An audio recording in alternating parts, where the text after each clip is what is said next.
ನಮಸ್ತೆ ಕರ್ನಾಟಕ. ನನ್ನ ಯೂಟ್ಯೂಬ್ ಕುಟುಂಬದ ಸದಸ್ಯರೆಲ್ಲರಿಗೂ ನನ್ನ ವಂದನೆಗಳು. ಮಂಚಾಲಮ್ಮನ ಆಶೀರ್ವಾದವನ್ನು ಪಡೆಯುತ್ತಾ, ಆರಾಧ್ಯರನ್ನು ಸ್ಮರಣೆ ಮಾಡ್ತಾ, ತಾಯಿ ಮಾರಿಕಾಂಬೆಯನ್ನು ಸ್ಮರಿಸುತ್ತಾ ಇವತ್ತು ನಾನು ನಿಮ್ಮ ಮುಂದೆ ಬಂದಿದ್ದೇನೆ. ನನ್ನ ಕಾರ್ಯಕ್ರಮಕ್ಕೆ ತಮಗೆಲ್ಲರಿಗೂ ಸ್ವಾಗತವನ್ನು ಬಯಸುತ್ತಾ, ನಮ್ಮ ಆರಾಧ್ಯರು ನಿಮ್ಮೆಲ್ಲರನ್ನ ಕಾಪಾಡಲಿ, ಅವರ ಕರುಣ ಕೃಪಾ ಕಟಾಕ್ಷ ಸದಾ ನಮ್ಮ ಮೇಲೆ ಇರಲಿ ಅಂತ ಹೇಳ್ತಾ ಇವತ್ತಿನ ಕಾರ್ಯಕ್ರಮವನ್ನು ಶುರು ಮಾಡ್ತಾ ಇದ್ದೀನಿ. ಇವತ್ತಿನ ಕಾರ್ಯಕ್ರಮದಲ್ಲಿ 10 ಬಾರಿ ನಾನು ಹೇಳಿದ್ದೀನಿ, ನಮ್ಮಿಂದ ತಪ್ಪಾಗಿದ್ದಿದ್ರೆ ರಾಯರೇ ನನ್ನಿಂದ ತಪ್ಪಾಗಿದೆ, ನನ್ನನ್ನು ಮನ್ನಿಸಿ, ಇನ್ನೂ ಈ ರೀತಿಯ ತಪ್ಪುಗಳನ್ನು ಆಗದಿದ್ದಂಗೆ ನೋಡ್ಕೊಳ್ಳಿ, ರಾಯರ ಭಕ್ತರಾಗಿ ಕೆಲವೊಂದು ಗುಣಗಳನ್ನು ಬದಲಾವಣೆ ಮಾಡಿಕೊಳ್ಳೋಣ ಅನ್ನೋ ಒಂದು ವಿಷಯನ ನಾನು ನಿಮ್ಮ ಮುಂದೆ ಯಾವಾಗಲೂ ಹೇಳ್ತಾನೆ ಇದ್ದೀನಿ ಅಲ್ವಾ.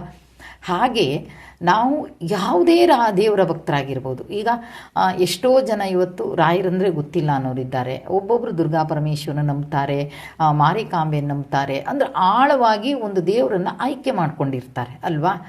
ಹಾಗೆ ಅಂಥವರ ಮನಸ್ಸನ್ನು ತುಂಬ ನೋಯಿಸಿದಾಗ ಅಥವಾ ಅಂಥವರಿಗೆ ನೋವಾಗುವಂಥ ವಿಷಯಗಳು ನಡೆದಾಗ ಅದೇನಾಗುತ್ತೆ, ಅವರು ಎದುರುಗಡೆ ಇದ್ದರು ಯಾರು ನೋವು ಮಾಡಿರ್ತಾರೆ ನೋಡಿ, ಅವರಿಗೆ ಸಮಸ್ಯೆಗಳನ್ನು ತಂದಿಡ್ತಾರೆ. ಯಾಕಂದರೆ ನಾವು ಒಂದು ದೇವರನ್ನು ಅಷ್ಟು ನಂಬಿರ್ತೇವೆ, ಆ ದೇವರಲ್ಲಿ ನಾವು ಆ ಅಳಲನ್ನು ತೋಡ್ಕೋತೀವಿ. ನನಗಿವತ್ತು ಇವರು ಮೋಸ ಮಾಡಿದ್ರು, ನಿಜವಾಗಿ ಮೋಸ ಮಾಡಿದ್ರು ಅನ್ನೋದನ್ನು ನಾವು ಅಂದ್ಕೊಂಡಾಗ ಆ ಎದುರು ಯಾರು ಮಾಡಿರ್ತಾರೆ ಅವರಿಗೆ ಆ ಒಂದು ಸಮಸ್ಯೆಗಳು ಶುರುವಾಗುತ್ತೆ. ಇದು ಹೇಗೆ, ಯಾಕೆ ಹೀಗೆ ಅಂದರೆ, ಒಬ್ಬರು ರಾಯರ ಭಕ್ತರಿದ್ದಾರೆ, ಅವರು ತಿರುಪತಿ ತಿಮ್ಮಪ್ಪನ ಭಕ್ತರ ಜೊತೆಗೆ ರಾಯರ ಭಕ್ತರು ನಿಜ. ಅವರ ಮನೆ ಹತ್ರ ಒಂದು ಸಮಸ್ಯೆ ಇತ್ತು. ಆ ಸಮಸ್ಯೆ ಎದುರು ಮನೆಯಿಂದ ಮಾತ್ರ ಪರಿಹಾರ ಆಗುವಂಥದ್ದು. ಇದು ಇವ್ರ ಹತ್ರನೂ ಪರಿಹಾರ ಮಾಡ್ಕೊಳ್ಳೋಕ್ಕಾಗಲ್ಲ, ಅದು ಎದುರು ಮನೆಯಿಂದ ಪರಿಹಾರ ಹೇಗೆ ಪರಿಹಾರ ಮಾಡ್ಕೋಬೇಕು ಅಂದರೆ, ಅದು ದುಡ್ಡು ಕೊಂಡ್ಕೋಬೇಕು. ಎದುರು ಮನೆಯವ್ರಿಗೆ ಖಂಡಿತವಾಗಿಯೂ ಗೊತ್ತು, ಅವ್ರಿಗೆ ನಮ್ಮ ಹತ್ರ ಸಹಾಯ ಬೇಕೇ ಬೇಕು, ಕೊಂಡುಕೊಳ್ಳೇಬೇಕು, ಇಲ್ಲ ಅಂದರೆ ಮನೆಯಿಂದ ಹೊರಗೆ ಬರೋಕ್ಕೆ ಸಾಧ್ಯ ಇಲ್ಲ ಇವರಿಗೆ ಅನ್ನೋದು ಖಂಡಿತವಾಗಿಯೂ ಗೊತ್ತು. ಆಗ ಒಂದು ಸಲ ಕೇಳ್ತಾರೆ ಅವರು, ನೋಡಮ್ಮ ನಾನು ಹೀಗೇನು ಕೊಡಬೇಕು ಅಂತ ಮಾಡಿದ್ದೀನಿ, ನೀನೇನು ಮಾಡ್ತೀಯಾ, ನನಗೆ ಇಷ್ಟು ಹಣ ಕೊಡ್ತೀಯಾ, ನನಗೆ ಇಷ್ಟು ಹಣ. ಇವರಿಗೇನಾಗಿದೆ, ಅವ್ರಿಗೆ ಇಷ್ಟು ಹಣ ಕೇಳಿದ್ರು ಕೊಡಲೇಬೇಕು ಇವರಿಗೆ. ಆದರೆ ಅವರ ಎದುರು ಮನೆಯವರ ಪರಿಸ್ಥಿತಿ ಇವ್ರಿಗೆ ಗೊತ್ತು, ಇವರು ಚೆನ್ನಾಗಿದ್ದಾರೆ, ಆದರೆ ಎದುರು ಮನೆಯವರು ಹಾಗಲ್ಲ. ಏನು ರಾಯರ ಭಕ್ತರಿದ್ದಾರಲ್ವಾ, ಅವ್ರು ತುಂಬ ಕಷ್ಟದಲ್ಲಿ ಇರೋರವರು, ಅದು ಅನಿವಾರ್ಯ ಅವರಿಗೆ ಬೇಕು. ಆಗ ಎಷ್ಟು ಕೊಡಬೇಕು ನಾನು ನಿನಗೆ, ಇದನ್ನು ಇದು ಮಾಡಬೇಕು ಅಂದರೆ ನಿನಗೆ ಇಷ್ಟು ಕೊಡಬೇಕು ಅಂತ ಕೇಳ್ತಾರೆ. ಆವಾಗ ಅವರು ತುಂಬ ಹೇಳ್ತಾರೆ, 2 ಲಕ್ಷದ ಮೇಲೆ ಹೇಳ್ತಾರೆ.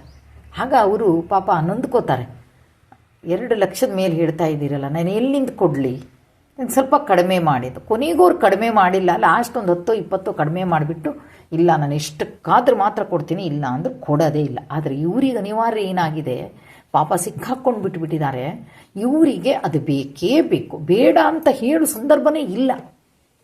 ಅಲ್ಲಿ ಅಷ್ಟು ಕೊಡ್ತಿದ್ರು, ಅವ್ರು ಅಷ್ಟು ಕೊಡ್ತಿದ್ರು, ಇವ್ರು ಅಷ್ಟು ಕೊಡ್ತೀನಿ, ನೀ ತೊಗೊಳ್ಳದೇ ಇದ್ರೆ ಹೇಳು, ನಾನು ಅವ್ರಿಗೆ ಅಷ್ಟು ಕೊಡ್ತೇನೆ, ನಾನು ಇವ್ರಿಗೆ ಇಷ್ಟು ಕೊಡ್ತೇನೆ.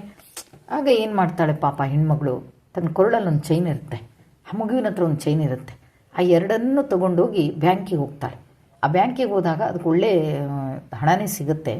ಸಿಗದು ಕೊಡುವಾಗ, ಆ ಏನು ಗೋಲ್ಡನ್ನು ಕೊಡುವಾಗ ಕಣ್ಣೀರು ಬರುತ್ತೆ ಹೆಣ್ಣುಮಗಳು ಇದರಲ್ಲಿ. ಯಾಕೆ ಕಣ್ಣೀರು ಬರುತ್ತೆ ಅಂದರೆ, ಅವರು ಏನು ತಗೋ ಅಂತ ಇದ್ದಾರೆ, ಅವರು ಸಂಬಂಧಿಗಳು ಎಷ್ಟು ಕಷ್ಟದಲ್ಲಿ ಇದ್ದಾಳೆ ಅನ್ನೋದು ಸಹಿತ ಗೊತ್ತು. ಆದರೂ ಒಂದು ಸ್ವಲ್ಪ ಆದರೂ ಕಡಿಮೆ, ಅದು ಅಷ್ಟು ಇಲ್ಲ, ಅದೇನು ತೊಗೊಂಡಿದ್ದಾರೆ ಆ ವಸ್ತುಗೆ ಅಷ್ಟು ರೇಟ್ ಇಲ್ಲ. ಆದರೆ ಅವ್ರಿಗೆ ಅನಿವಾರ್ಯ, ಇವರು ತಗೊಳ್ತಾರೆ ಅಂತ ಗೊತ್ತಿದ್ದೆ ಅವರಷ್ಟು ರೇಟ್ ಹೇಳಿದ್ದಾರೆ. ಆಗ ಆ ಕಣ್ಣೀರನ್ನು ಹಾಕ್ತಾಳೆ. ಕಣ್ಣೀರನ್ನು ಹಾಕಿ ಅವ್ರು ಹೇಳಿದಷ್ಟು ಹಣನ ತಂದು ಅವ್ರ ಕೈಗಿಡ್ತಾರೆ.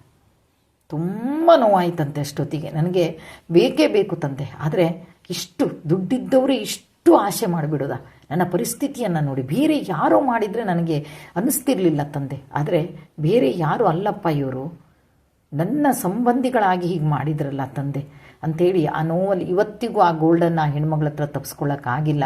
ಆದರೆ ಅದೊಂದು ವ್ಯವಸ್ಥೆಯನ್ನು ಮಾತ್ರ ಮಾಡಿಕೊಂಡ್ಳು. ಹಾಗೆ ದಿನಗಳು ಕಳೀತಾ ಇದೆ. ಆ ಹೆಣ್ಮಗಳು ಕಣ್ಣೀರು ಹಾಕಿದ್ದ ಇದಕ್ಕೂ ಏನೋ ಗೊತ್ತಿಲ್ಲ, ಆ ಮನೆಯ ಯಜಮಾನಿಗೆ ಹಾರ್ಟ್ ಅಟ್ಯಾಕ್ ಆಗುತ್ತೆ. ಈಗ ಎಷ್ಟರಿಗೆ ಹಣ ಖರ್ಚು ಮಾಡಿದ್ದಾರೆ ಅಂದರೆ 6-7 ಲಕ್ಷದ ತನಕ ಹಣ ಖರ್ಚಾಗಿದೆ. 6-7 ಲಕ್ಷದ ತನಕ ಹಣ ಖರ್ಚಾಗಿದೆ. ಲೆಕ್ಕ ಹಾಕಿ ನೋಡಿ, ಅತಿ ಆಸೆ ಅನ್ನೋದು ಎಲ್ಲಿಗೆ ಹೋಗಿ ಮುಟ್ಟದ. ಆಸೆ ಇರಬೇಕು, ಆ ಮನುಷ್ಯನಿಗೆ ದುರಾಸೆ ಇರಬಾರ್ದು ಅಲ್ವಾ. ಎಷ್ಟೋ ಜನ ಇವತ್ತು ದುಡ್ಡಿದ್ದವರು ದಾನ ಧರ್ಮ ಮಾಡ್ತಾರೆ. ಅಯ್ಯೋ ನಮ್ಮ ಹತ್ರ ಇಷ್ಟು ದುಡ್ಡಿದೆ, ನಾವು ಅದನ್ನ ದಾನ ಧರ್ಮ ಮಾಡಬೇಕು ಅಂತಾರೆ, ಮಾಡ್ತಾರೆ. ಆದರೆ ದುಡ್ಡಿದ್ದು ಮತ್ತೊಬ್ಬರ ಕಷ್ಟ ಸುಖಗಳನ್ನು ನೋಡದೇ ಇದ್ದಾಗ ಅವರು ಹಾಕಿರುವಂಥ ಕಣ್ಣೀರಿದೆಯಲ್ಲ, ಖಂಡಿತವಾಗಿಯೂ ಸಮಸ್ಯೆಗಳಿಗೆ ದಾರಿ ಮಾಡಿಕೊಡುತ್ತೆ. ಈಗ ಹೇಳೋದೇನು ಗೊತ್ತಾ, ಅಯ್ಯೋ ದೇವ್ರೆ, ನಿನಗೆ ಯಾವ ಮೂಮೆಂಟ್ನಲ್ಲಿ ಅದು ಕೊಟ್ಟುಬಿಟ್ನೋ ನನಗೆ ಗೊತ್ತಿಲ್ಲ, ನನ್ನ ಮನೆಯಲ್ಲಿ ಹಿಂಗಾಯಿತು. ಆದರೆ ನಿಜವಾಗಿಯೂ ಗೊತ್ತಿಲ್ಲ, ಆ ಹೆಣ್ಣುಮಗಳು ನಿಜವಾಗಿಯೂ ಇವ್ರಿಗೆ ಗೊತ್ತಿಲ್ಲ.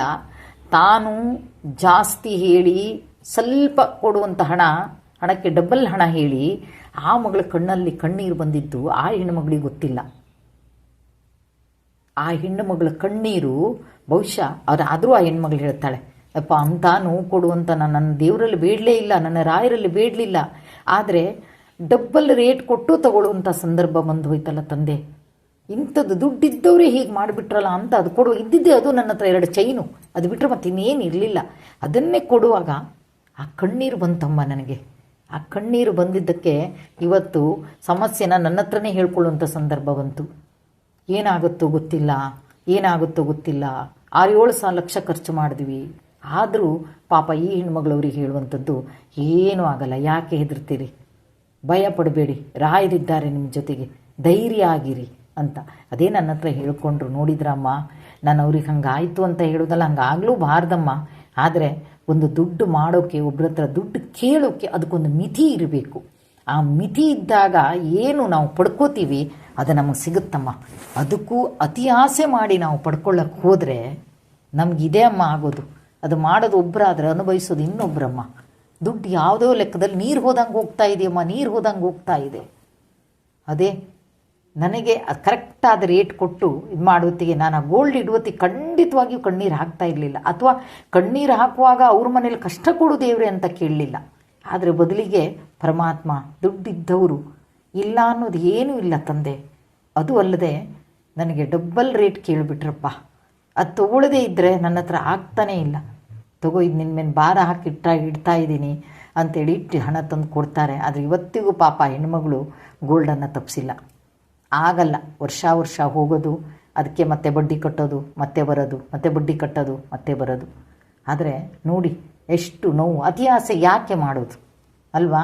ನನ್ನ ಹತ್ರ ದುಡ್ಡಿದೆ ಅಂತ ಎಷ್ಟೋ ಜನ ಇವತ್ತು ನನ್ನ ಹತ್ರ ಹೇಳಿದವರಿದ್ದಾರೆ. ರಾಯರು ಕೊಟ್ಟಿದ್ದಾರಮ್ಮ, ಆ ರಾಯರು ಕೊಟ್ಟಿದ್ದನ್ನು ಸ್ವಲ್ಪ ಆದರೂ ವಾಪಸ್ ಕೊಡಬೇಕಲ್ವ ನಾವು. ರಾಯರಿಗಂತೂ ವಾಪಸ್ ಕೊಡೋಕ್ಕಾಗಲ್ಲ. ಬದಲಾಗಿ ಯಾರಿಗೋ ದಾನ ಮಾಡಿದರೆ, ರಾಯರ ಹೆಸರು ಹೇಳಿ ಒಂದು ಊಟನೋ, ಒಂದು ದಾನನೋ, ಒಂದು ಆಸ್ಪತ್ರೆಗೆ, ಒಂದು ವಿದ್ಯೆಗೆ ಕೊಟ್ಟರೆ ರಾಯರು ಅದಕ್ಕಿಂತ ಡಬ್ಬಲ್ ಕೊಡ್ತಾರಮ್ಮ. ಮತ್ತು ಮಾಡು ಈ ಕೆಲಸನ ಅಂತ ಕೊಡ್ತಾರೆ ಅಂತ. ಅದೇ ಅತಿ ಆಸೆ ಮಾಡಬಾರದು. ಆಸೆ ಇರಲಿ, ದುರಾಸೆ ಬೇಡ. ಜೊತೆಗೆ ಒಬ್ಬರನ್ನ ಮನಸ್ಸು ನೋಯಿಸುವಾಗ ನೋಡಿ ಮನಸ್ಸನ್ನು ಇದು ಮಾಡಬೇಕು. ಅವ್ರಿಗೆ ನೋವು ಆಗಬಹುದೇನೋ, ಇದು ತಪ್ಪು ನಾನು ಮಾಡ್ತಾ ಇರೋದು ಅನ್ನೋದನ್ನೆಲ್ಲ ಮನುಷ್ಯ ಅರ್ಥ ಆಗಲ್ಲ. ಅವ ನಿಜವಾದ ಮನುಷ್ಯ. ಅದನ್ನು ಬಿಟ್ಟು ನಾನು ನಡೆದಿದ್ದೇ ದಾರಿ, ನಾನು ಇರೋದೇ ಹೀಗೆ, ಅಥವಾ ನಾನು ಮಾಡೋದೇ ಹೀಗೆ, ಬೇಕಾದ್ರೆ ತಗೊಳ್ಳಿ, ಇಲ್ಲ ಅಂದ್ರೆ ಇಲ್ಲ, ಹೀಗೆ ಯಾವತ್ತೂ ಮಾಡಬಾರ್ದು. ಅದರಲ್ಲಿ ಹಣ ಇಲ್ಲದೇ ಇದ್ದವನು ಮಾಡೋ ಪ್ರಶ್ನೆ ಬೇರೆ. ಅವನಿಗೆ ಅದರಲ್ಲಿ ಏನೋ ಒಂದು ಜಾಸ್ತಿ ಬಂದರೆ ಇನ್ಯಾವುದೋ ಕಡೆಯಲ್ಲಿ ತನ್ನ ಸಮಸ್ಯೆನ ಬಗೆಹರಿಸ್ಕೊಳ್ತಾನೆ. ಇದು ಹಾಗಲ್ಲ, ಮತ್ತು ಕೂಡಿಡೋಣ ಅಂತ ಯೋಚನೆ ಮಾಡ್ತಾರೆ ನೋಡಿ. ಹಾಗಾದಾಗ ಇಂಥ ಸಂದರ್ಭಗಳೇ ಜಾಸ್ತಿ ಬರೋದು.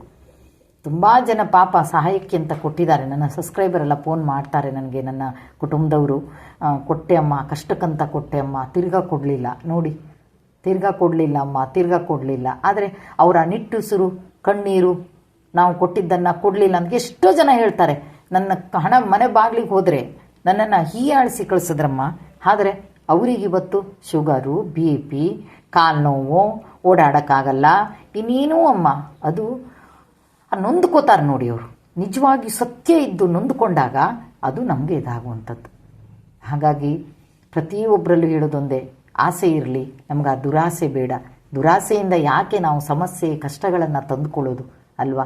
ಎಷ್ಟಿದೆ ಅಷ್ಟನ್ನು ನಾವು ಇದು ಮಾಡ್ಕೊಳ್ಳೋದ್ರಿಂದ ಬಹುಶಃ ನಮ್ಮ ರಾಯರಿಗೂ ಖುಷಿ ಆಗುತ್ತೆ ಅಂತ ಹೇಳ್ತಾ ಇವತ್ತಿನ ಕಾರ್ಯಕ್ರಮವನ್ನು ಇಲ್ಲಿಗೆ ಮುಗಿಸ್ತಾ ಇದ್ದೀನಿ.